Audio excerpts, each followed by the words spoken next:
Avant de commencer l'opération de remplacement de la vanne EGR, vérifiez que le contact est bien coupé. Pour remplacer la vanne de recirculation des gaz d'échappement, également appelée vanne EGR, vous devez d'abord déposer le capot moteur supérieur. Pour cela, enlevez les deux vis de fixation et dévissez le cache de la tubulure de remplissage d'huile.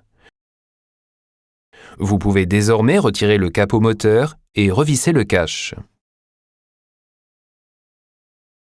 Libérez le câblage électrique de la vanne EGR. Retirez le connecteur avec précaution et vérifiez s'il présente d'éventuels dommages. Déposez ensuite la vanne EGR en enlevant les deux vis de fixation.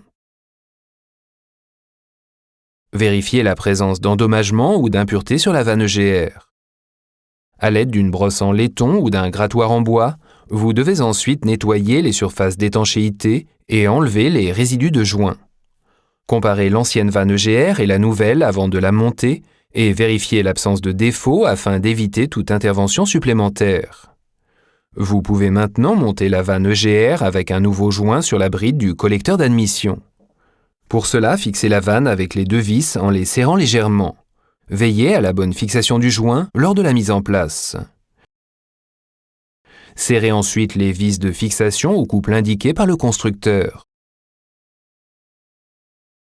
Refixez le câblage électrique et réinsérez le connecteur sur la vanne EGR.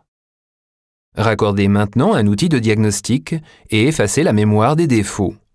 Selon le système d'injection monté, il peut s'avérer nécessaire de remettre aussi à zéro les valeurs d'adaptation de la vanne EGR. Les consignes de montage du constructeur doivent être suivies.